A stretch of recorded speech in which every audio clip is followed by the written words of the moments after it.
Shri Krishna Parabrahmane Namaha.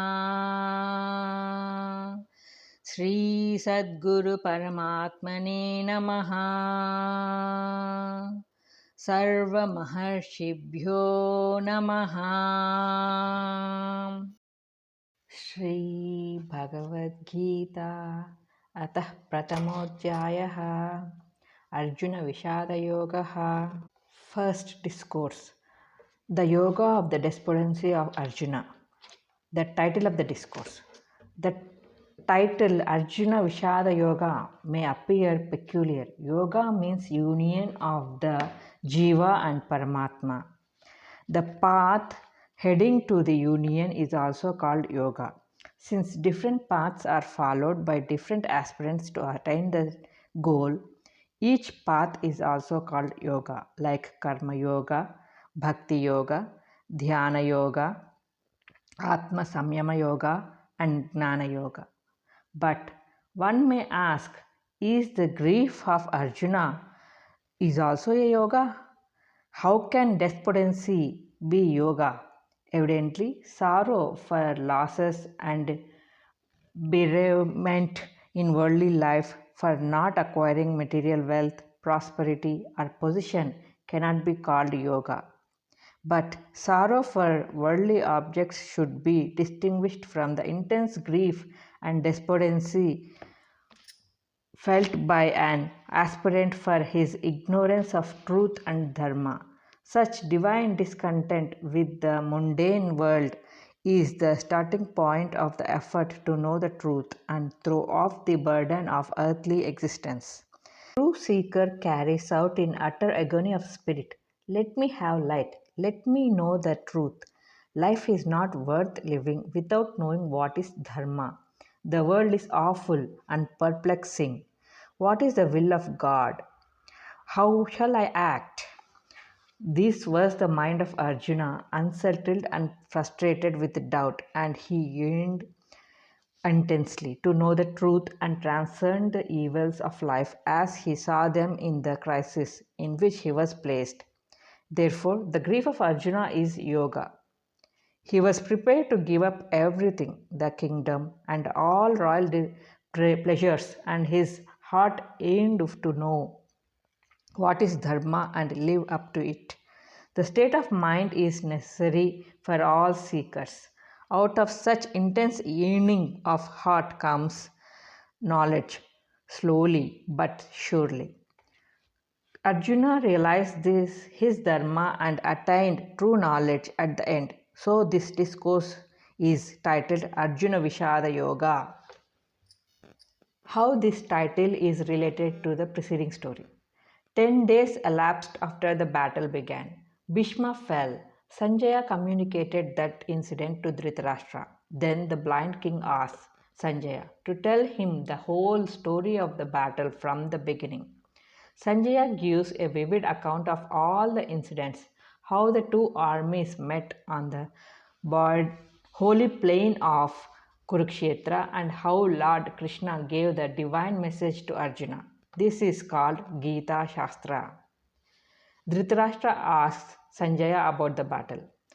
Dhritarashtra uvacha dharma kshetre kurukshetre samaveta yuyutsavaha mamakaha pandavaschaiva kimakurvata Sanjaya. Substance.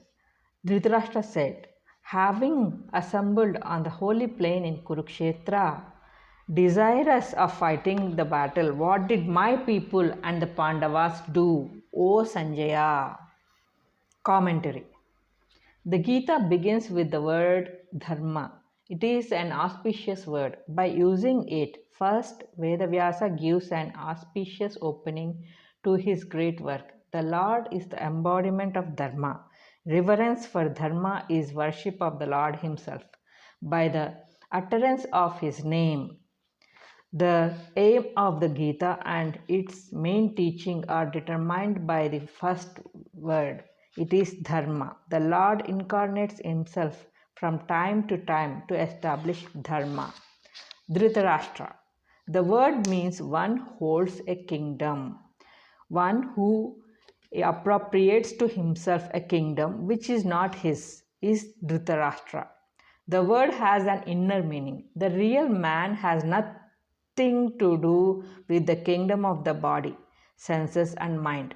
These are all objects perceived as by the real man who is the seer. The, the body and the world are objects seen, but the ignorant man considers the body to be himself and develops the attachment and egotism in relation to the world. Therefore, every ignorant man is a Dhritarashtra. To remove the blindness of ignorance by the light of the Gita is the duty of every individual. Kurukshetra. It is a holy plain which lies in Punjab, south of Ambala and north of Delhi. In the 87th chapter of Vanaparva and the 56th chapter of Shalyaparva, the greatness of Kurukshetra is vividly described. In former yugas, Brahma, Indra, and Agni performed tapas in that sacred plain. Emperor Kuru, the ancestor of the Kauravas and the Pandavas, plowed the holy plain, and so it is called Kurukshetra. Indra offered a boon to Kuru that anyone who performed tapas or left his mortal body there would ascend to higher realms of existence. Parshurama offered oblations to his ancestors there. Many great and holy men performed meritorious acts of dharma in that place, and so it is called Dharmakshetra.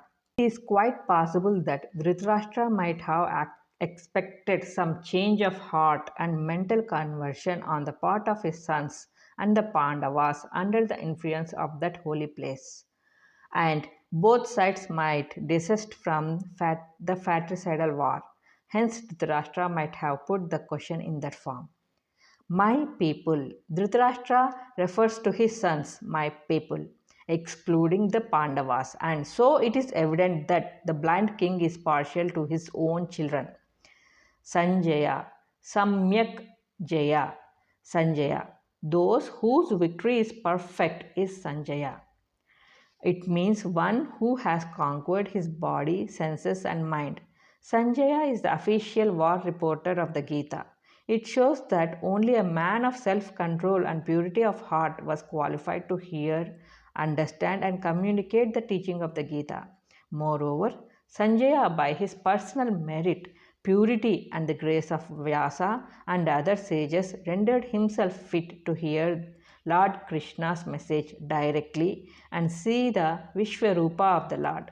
Such great fortune befell Sanjaya. Caste, race, and color are no bar to religious merit and spiritual advancement. To the first question of Dhritarashtra, Sanjaya gives a direct answer in the last verse of the 18th discourse. Wherever is Krishna, the Lord of Yoga, wherever is Arjuna, the wielder of the bow, there are prosperity, victory, happiness, and sound policy. Such is my conviction.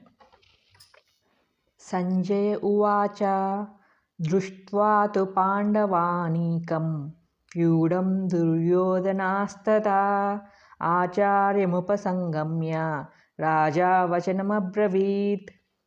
Substance. Sanjaya said, King Duryodhana saw the Pandava army arrayed in battle order and then approaching the teacher Dronacharya spoke these words.